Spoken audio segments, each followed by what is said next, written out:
Higit na balita ang dapat niyong tutukan sa One North Central Luzon ngayong Lunes. Sunog! Sumiklab sa isang residential area sa Lower Cabinet Hill sa Baguio City. Pulis nakitang nanggulpi ng babae sa isang viral video. Sinibak sa pwesto. Isang poultry farm. Pinagmumulan umano ng mabahong amoy at sandamakmak na mga langaw. At hulihan ng biik at iba pang laro ng lahi. Kinagiliwan sa pista ng barangay. Ito ang GMA Regional TV, One North Central Luzon. Magandang hapon, ako po si Chris Zuniga. Mataas na heat index patuloy na naitatala sa Dagupan City. Yan ang balitang tinutukan live ni Sandy Salvacio. Sandy? Chris, ngayong tag-init ay kanya-kanyang diskarte ang mga kababayan natin ngayon mula sa iba't ibang sektor para maibsan itong nararanasan na matinding init ng panahon. Patuloy na naitatala ang mataas na heat index o damang init sa lungsod ng Dagupan. Dahil sa nararanasang mainit na panahon, ang ilang traffic enforcer may kanya-kanyang diskarte kung paano maibsan ang init. Inom ng tubig, tapos lililim pag medyo wala nang masyadong madaming sasakyan. Kung minsan may long sleeve naman po ako, sir. Ginagamit ko pag medyo mainit, pag matraffic, sinusot po namin. Sa Tondaligan Beach, dagsa pa rin ang mga tao na naliligo rito para kahit papaano maibsan ang init na panahon. Tulad na lamang ng magpipinsang ito mula sa Llanera, Nueva Ecija. Pinili ang dagat para sulitin ang kanilang bakasyon. Para ma-refresh din po at saka sulitin yung bakasyon. Tsaka sinelebrate din namin yung birthday niya. And for family bonding po. Okay lang po kasi sulit man po ang bakasyon dito eh. Tsaka hindi lang namin first time dito, second time. Lagi po kami dito sa Tondaligan. Patok din ang pagbebenta ng palamig, fruit shake at iba pang pamatid uhaw ngayong tag-init. Tulad na lamang ni Ginaline na hindi na niya pinalampas ang pagbebenta ng fruit shake dahil patok ito ngayong tag-init. Okay lang po, sir. Ano po, mabenta din po siya. Kasi itong summer, sir, kasi tag-init, sobrang init po kasi ngayon dito. Ngayon lang din po babawi pag summer kasi pag tag-ulan po, ayun po, ano na din po siya. Quick update lang tayo sa heat index ngayon, Chris. 42 ang naitala na pinakamataas na heat index ayon sa DOST Pag-asa. Kaya naman, suwak ngayong araw itong mga malalamig na pagkain at merienda na pampawi ng init. Kaya dito sa Food Strip Dagupan City, isa sa mga kailangan nilang i-secure itong mga health permit para sigurado na malinis at safe to consume ang kanilang mga ibinebentang pagkain. Chris? Maraming salamat, Sandy Salvacio. Sunog! Sumiklab sa isang residential area sa Lower Cabinet Hill sa Baguio City. Tutukan sa report. Tila nagngangalit na apoy ang tumambad sa mga residente mula sa nasusunog na bahay na ito sa Lower Cabinet Hill, Baguio City gabi noong Sabado. Sa lakas ng sunog, kita pa sa ibang barangay ang paglamon ng apoy sa bahay, maging ang kapal ng usok nito. Ang insidente nagsimula bandang alas 8 ng gabi na agad itinawag sa mga otoridad. Kita rin sa video ang pagresponde ng mga bumbero sa lugar. Papasalamat din kami sa mga residente at saka sa barangay na mabilis ang action at pag-inform sa ating fire station. Umabot sa unang alarma ang sunog na mabilis namang naapula, mag-aalas 9 ng gabi. Nakita natin na yung nasusunog is parang shanty sa made of light material and 36 square meters po yung ma-affected na area, more or less. Ligtas ang pamilyang nakatira sa bahay. Sinisikap ng GMA Regional TV 1 North, Central Luzon na makuhanan sila ng pahayag. Patuloy ang investigasyon ng BFP upang matukoy ang sanhi at kung magkano ang danyo sa sunog. Lagi po nating ipacheck yung mga electrical system ng kabahayan natin, no? Lalong-lalo na po kung ito'y nag-edad ng 7 to 10 years, kailangan ba pong ma-check ito ng mga natin, electrical engineer para po mas safe yung bahay natin. Sandy Salvacio, One North, Central Luzon. Sinibak sa pwesto ang isang pulis malolos matapos na mag-viral ang pananakit niya sa isang babae sa isang bahay sa Bulacan. Noong March 12 nangyari ang insidente. Ayon sa Malolos Police, kita sa CCTV na magkausap ang dalawa nang sampali ng babayang pulis. Gumanti ng suntok ang pulis at ilang beses pang sinakta ng babae. Hanggang sa natumba ang babae sa sahig. Kasunod dyan ay sinara ng pulis ang pinto, umupo at nag-cellphone. Kalaon ay nakabangon ng babae at muli silang nagpambuno. Binawi na ng Malolos Police ang mga armas at ID ng nasabing pulis. Naharap siya sa mga reklamong administratibo at kriminal. Ayon sa Philippine National Police, pananagutin ng sinumang pulis sa mga ganitong klase ng insidente. Sinusubukan pang kunan ng pahayag ang sinibak na pulis, pati na ang babaeng nasa video, pero hindi pa raw siya handang magbigay ng pahayag. Pasintabi po mga kapuso, inirereklamo ng mga residente ang mabahong amoy at sandamakmak na langaw na nagmumula sa isang poultry farm sa San Fabian, Pangasinan. Narito ang report. Mabaho, malangaw at madumi. Ganito ilarawan ng mga residente ang inirereklamong poultry farm sa Barangay Palapad, San Fabian, Pangasinan. Sa mga video, makikita ang sandamakmak na mga langaw sa mga kabahayan ng ilang residente. Mahigit 1 dekada na raw na problema ang dulot ng poultry farm, ngunit hanggang ngayon, wala pa ring permanenteng solusyon. Perwisyo po sa buhay namin. Magmula nung pinatayo nila ito, ganyan na po ang nararamdaman namin. Masakit ang dibdib, masakit ang ulo, lalo na sa gabi, hindi kami makakatulog. At saka pag sa gabi naman, hindi lang langaw, pati po amoy ng poultry na yung sumisingaw dyan sa poultry.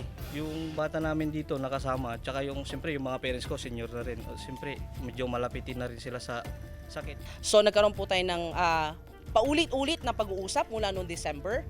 At ito pong April 25 ay nagkaroon po kami ng maayos na desisyon na sana ay may akyat po sa Sangguniang Bayan ang aming magiging problema. Nitong April 25, muling nagsagawa ng inspeksyon ang Municipal Health Office sa poultry farm upang kumpirmahin ang kanilang reklamo. So far, medyo malangaw naman na po siya. And then may mga mabahong po na rin po. Opo. So positive naman po yung mga inaano ng mga konsepto po.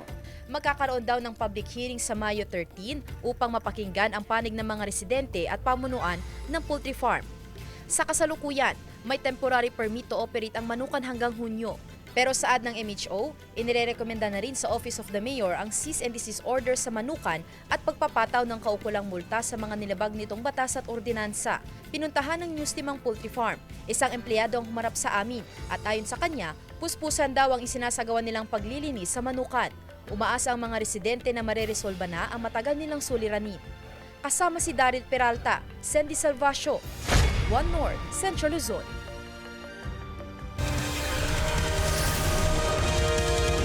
Ito ang GMA Regional TV, One North Central Luzon.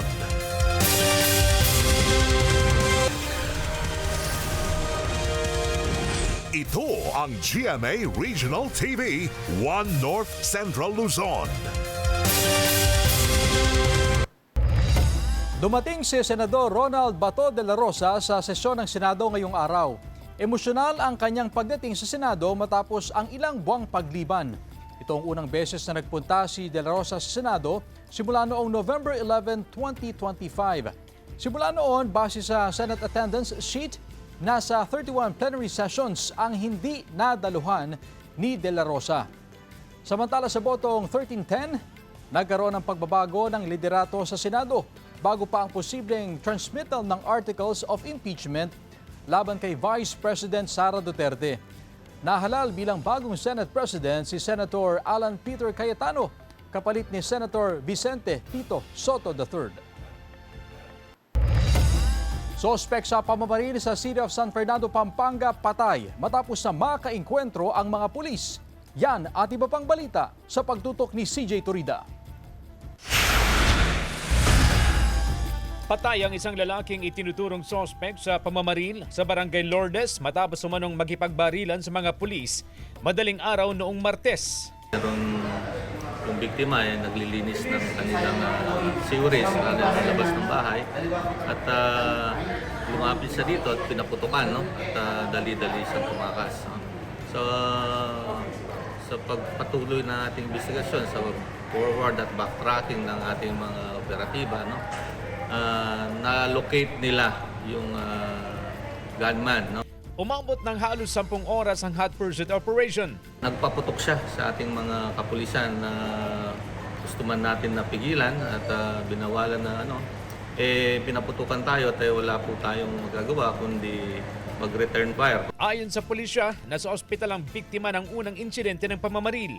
Wala pang pahayag ang kaanak ng napatay na sospek. Arestado ang dalawang hinihinalang sangkot sa insidente ng pangho-hold up sa Mabalacat City, Pampanga. Nasundan ang galaw ng mga sospek sa tulong ng CCTV footages. Sa investigasyon, mahigit 3.7 million pesos na halaga ng pera ang natangay ng mga sospek. May nakuha sila na in-hold up ng dalawang katao na kung saan ay mayroon na lang natitira yung empleyado doon at saka yung gwardiya na nandun. Na-recover mula sa mga sospek ang mahigit 1 milyong pisong cash na hinihinalang bahagi ng ninakaw na pera. Tinutugis, no? Ito yung gwardiya, no, na kasangkot. Yung mismong gwardiya doon sa kasangkot doon sa robbery. Patuloy ang investigasyon ng mga otoridad upang matukoy kung may iba pang kasabwat sa insidente. Makaharap ang mga naarestong sospek sa kasong robbery with intimidation. Sinisikap ng GMA Regional TV 1 North Central Luzon na makuhanan sila ng pahayag. CJ Torida, 1 North Central Luzon. Pumanaw na ang lalaking umano'y biktima ng pamamaril sa Sitio Aling, Dagupan City. Sundan sa report. Pinaglalamayan na ang mga labi ng lalaking umano'y binaril ng sariling pinsan sa Sitio Aling, Barangay Pantal, Dagupan City noong Huwebes. Naging kritikal ang lagay ng biktima sa ospital bago pumanaw. Ayon sa kapatid, tama ng bala sa balikat na tumagos umano sa dibdib ang tinamo ng biktima. Sa paunang investigasyon ng pulisya, itinurong suspect sa pamamaril ang pinsan ng biktima. Pero nilinaw ng kapatid, aksidenteng nabaril ng biktima ang sarili. Nakausap daw mismo ni Mary Joy ang kanyang kapatid habang nakaratay pa sa ospital. Kuya, totoo po ba na na ginanyan mo sa katawan mo yon na naiputok mo, sabi, gumanon siya. Ang totally na talaga na nangyari, parang accident lang na iputok niya.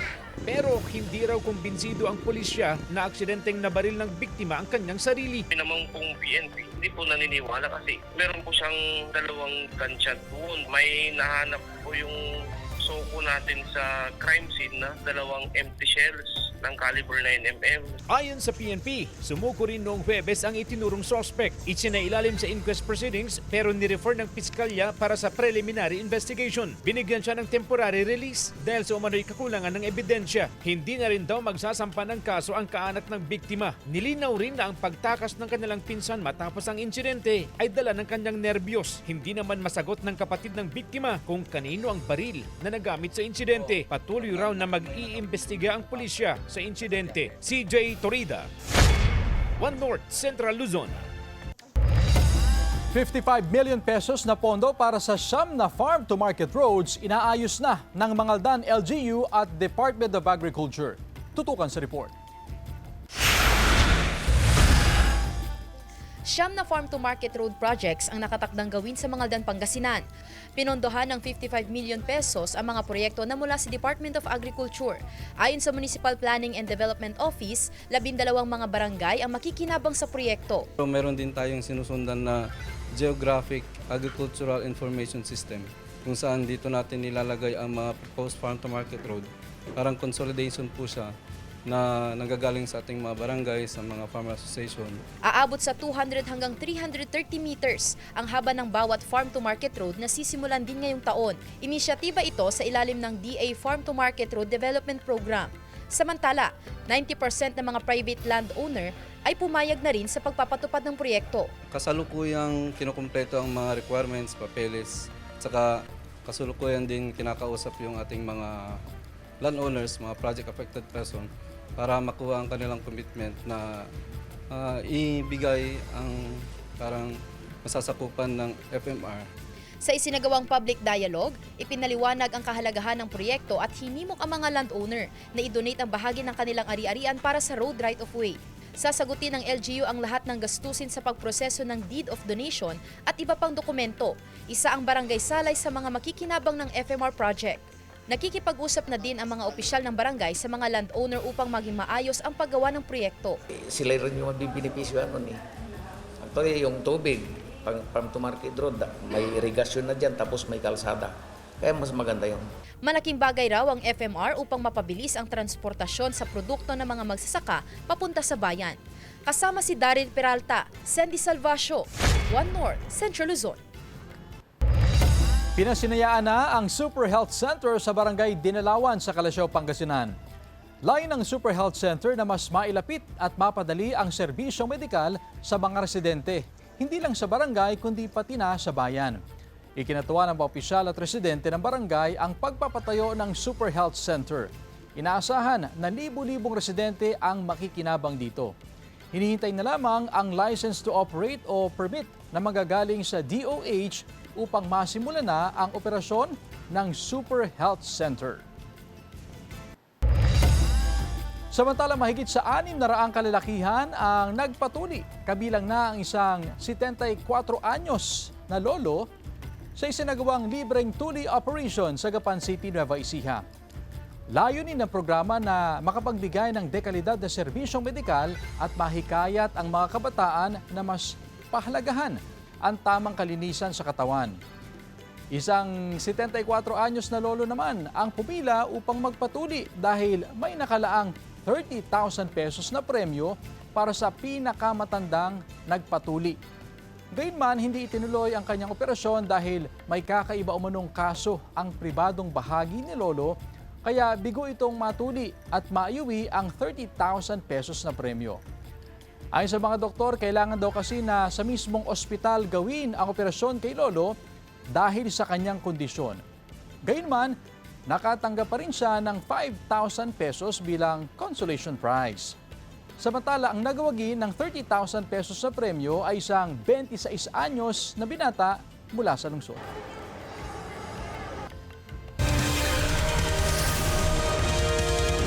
Ito ang GMA Regional TV, One North Central Luzon.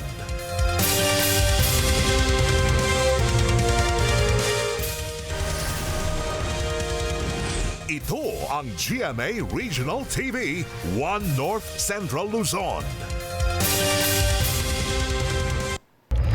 Sa kapapasok na balita, sa botong 255 to 26 to 9, muling inimpeach ng Kamara si Vice President Sara Duterte ngayong Lunes, May 11.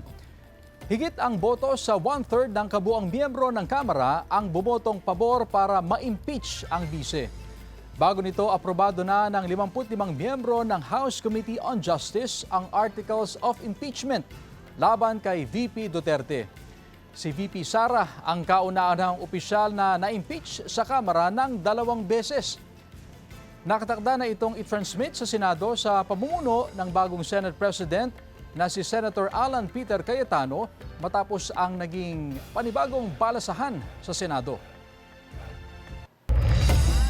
Mahigit 5 billion pesos na halaga ng fully grown marijuana pinagsisira ng otoridad sa Kibungan, Benguet. Tutukan sa report. Mahigit 25,000 na piraso ng fully grown marijuana plants ang pinagbubunot at sinunog ng otoridad matapos ang eradication operation sa Barangay Badao, Kibungan, Benguet noong Sabado. Nagkakahalaga ng mahigit 5 million pesos ang marijuana plants. Patuloy ang investigasyon ng otoridad upang mahuli ang sinumang nasa likod ng pagtatanim ng marijuana. Arestado ang 2 lalaki matapos masabat ang Nara Lumber sa border checkpoint sa Barangay Nagsabaran, Jadi Nueva Vizcaya kagabi. Lulan ng truck ang nasa tinatayang 3,000 board feet ng Nara Lumber na nagkakahalaga ng 1.5 million pesos. Bigo ang driver at pahinante na magpakita ng kaukulang permit at transport documents. Mahaharap ang dalawa sa reklamong paglamag sa Presidential Decree 705 o Revised Forestry Code of the Philippines.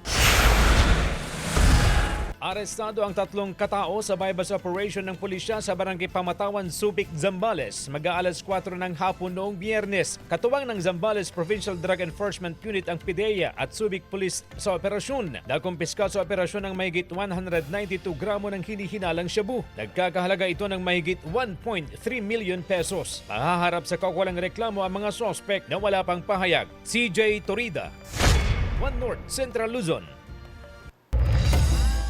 Iba't ibang serbisyo medikal hatid sa isinagawang health caravan sa Mangaldan, Pangasinan. Tunghayan sa report. Maagang nagtungo sa barangay hall ng Barimangaldan, Pangasinan si Mang Danilo matapos mabalitaan ang libreng serbisyo medikal sa kanilang lugar. Sinamantala niya na makakuha ng gamot para sa kanyang hypertension. Malaking tulong ho sa amin, lalo na kami mga barangay tanod po. Kailangan ho namin ito, lalo na kami, may senior citizen na kami madam, kailangan namin maintenance po. Gamot para sa 9 na buwang gulang na anak na may lagnat ang sinadya ni Nanay Sylvia. Nasa 2K po, gamot lang, 2K lang po. Libre po. Malaking tulong ang ano. Bahagi ang nasabing programa ng ipinatutupad na nationwide health caravan ng Philippine Red Cross. Daang-daang residente ang nakinabang sa libreng check-up, konsultasyon at blood donation drive na isinagawa katuwang ang mga medical volunteer.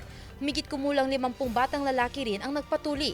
Binigyan din ang mga residente ng gamot, bitamina at maintenance medicines. We are reaching out the communities, no, para hindi na sila mismo lumalabas. Alam mo naman po natin, may mga iba ay kapus po. No? So we are giving all the services from Philippine Red Cross, which is free. Sandy Salvacio, One North, Central Luzon.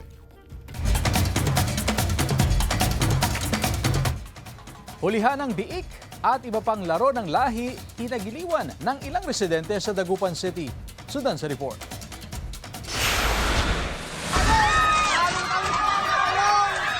Napuno ng saya at tawanan ang laro ng lahi na bahagi ng pista sa Barangay Karanglaan, Dagupan City. Tampok ang hulihan ng biik. Paunahan ng mga kalahok sa paghuli ng native na baboy. Para mas exciting, naka-blindfold ang mga kalahok. To the highest level ang energy ng mga kalahok, hindi alintana. Kahit pa nga nagkakabungguan na sila, may ilan na lumuluhod na para lang mahuli ang biik. Ibinalik po natin yung larong lahi kasi hinahanap po yun ng mga matatanda po na constituent natin.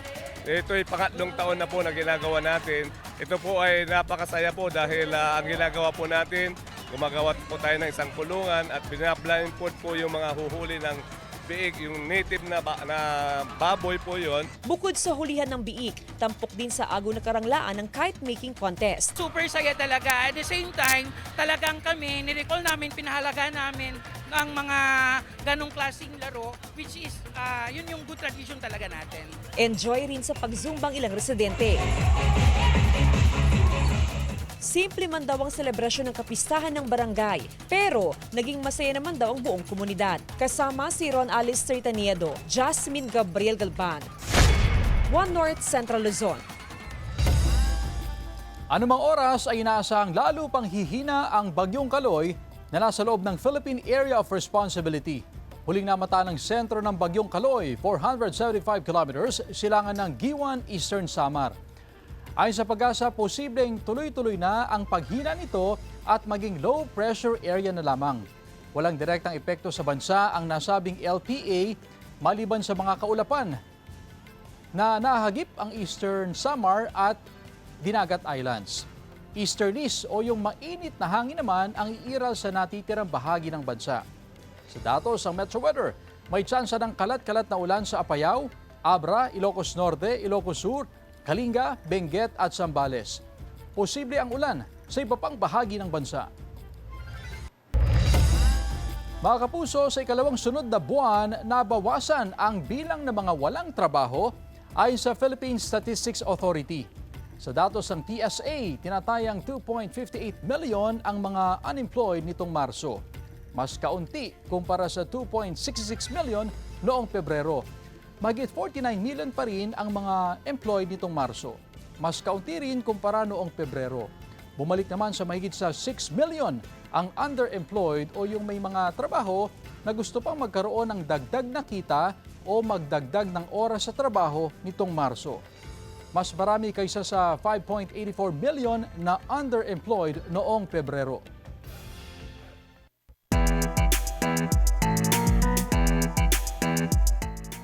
Simula ngayong gabi, atin ang makikilala si Atoy, nagagampanan ni Kapuso Primetime King Dingdong Dantes sa kanyang pagbibidahang pinakabagong action drama series, The Master Cutter. Sa pagbabalik ni Dingdong sa GMA Prime, gaganap siya bilang Tailor o Sastre by Day at Elite Bounty Hunter by Night na tinagurian ding Master of Disguises. Huwag kang kukurap dahil sa isang pikit mo lang, baka iba na ang tabas niya. Tutukan mamayang 8 p.m. sa GMA Prime habang 9:45 p.m. naman sa GTV. Pagmamahal at pagpapahalaga sa sakripisyo ng mga ina na mayani sa pagdiriwang ng Mother's Day. Silipin sa report. Sa selebrasyon ng Mother's Day, sari-saring paraan ang ipinapakita ng mga kapuso upang iparamdam ang pagmamahal at pasasalamat sa kanilang mga ina. Matapos dumalo sa misa sa Manawag, Pangasinan, dumiretso ang pamilya 3 hari sa Tondaligan Beach Park upang magdiwang ng Mother's Day kahapon. Kahit mainit ang panahon, pinili nilang gawing simple ngunit makabuluhan ng okasyon, dala ang munting pagsasaluhan. Galing kami ng Batangas, galing sila ng Isabela, nagkita-kita kami sa Pampanga para maging masaya yung mga bata, mag-beach sila. Samantala, dumagsa ang mga mamimili sa flower shop kahapon para sa last-minute Mother's Day gift. Nagmistulang Flower Street ang Burgos Street sa Dagupan City sa dami ng mga nakadisplay na bulaklak at mga panregalo. Si Ina, aminadong kahapon lamang nagkaroon ng oras upang bumili ng bulaklak. Hindi raw kasi maaaring hindi makabili si Ina ng regalo para sa kanyang nanay at mother-in-law. Deserve nila, sacrifices nila, love nila sa mga anak nila. Hindi naman lahat ay salo-salo ang paraan ng paggunita ng Mother's Day. Sa isang snack house sa Barangay Lanas, Mangaldan, Pangasinan, tuloy ang trabaho ng single mother-daughter tandem na ito para kay nanay. Bagamat hindi ito ang selebrasyon na angkop para sa araw ng mga ina, lagi naman daw na ipinararamdam ng anak nito ang pagmamahal at suporta sa kanya sa anumang bagay. Kasi kasama ko siyang nagluluto para pag hindi ko na kaya, siya na lang po. Maaaring magkakaiba ang paraan ng pagdiriwang ng Mother's Day, ngunit iisa ang mensahe, ang pagpapakita ng pagpapahalaga sa sakripisyo ng mga ina hindi lang tuwing Mother's Day, kundi sa araw-araw. Kasama si Henry Dominsil, Sandy Salvacio, One North, Central Luzon. Largest display of water lanterns sa Pampanga, nagtala ng bagong Guinness World Record. Tunghayan sa report. Nagliwanag ang nasa 12 ektaryang lawak ng man-made lake na ito sa Mexico, Pampanga. Libu-libong water lanterns ang sabay-sabay na pinalutang dito na may mga nakasulat na wishes at messages. Ang mag-partner na ito, world peace at love ang hiling para sa lahat. Stop the war and spread love. Yeah. Lahat naman tayo naapektuhan, like yung war, like doon naggaling kung bakit tumataas yung oil and everything. May ilan ding dito nag-celebrate ng Mother's Day. I wish ko more happiness in the family, peace, joy, love, and contentment, local and international travels with family. Yan, success ng 3 kong anak. Ang iba naman, nag-manifest para sa kanilang future. Siyempre po, yung maging RN po and good health po sa buong family po. I want to be a nurse when I grow up. Hindi rin nagpahuli ang ilan sa pagdidisenyo ng water lanterns. Pati mga chikiting, game na game din sa pagpapaganda ng kanilang lanterns na gawa sa biodegradable materials. Ayon sa pamunuan ng parke, umabot sa 11,016 water lanterns ang sabay-sabay na nai-display, kaya opisyal nilang nasungkit ang titulong Largest Display of Water Lanterns at nakapagtala ng bagong Guinness World Record. Why don't we do it something like on a Mother's Day? Kasi nga, di ba, Lumina means light. So alam naman natin, di ba, ang mga mother natin, yan yung mga ilaw ng ating mga tahanan. Lahat ng mga tao nagse-celebrate ng Mother's Day. Ang aktibidad ay bahagi ng Lumina Water Lantern and Music Festival na itinaon sa selebrasyon ng Mother's Day kahapon. Glam Kalikdan Dizon, One North, Central Luzon. Samantala, mapapanood niyo po ang episode dito at iba pang pinakahuling lokal na balita sa official website ng GMA Regional TV, www.gmaregionaltv.com. Pwede rin kayo bumisita sa aming official YouTube channel, GMA Regional TV, at i-click ang subscribe button para sa pinaka-maiinit na balita mula sa mga rehiyon. At yan ang mga pinakamalaki at pinakauling balita sa Hilaga at Gitnang Luzon. Maraming salamat mga kapuso, pati na ang mga kapuso natin abroad. Ako po si Chris Zuniga. Kami, ang GMA Regional TV, One North Central Luzon. Walang kinikilingan, walang pinoprotektahan. Noon at ngayon, serbisyong totoo.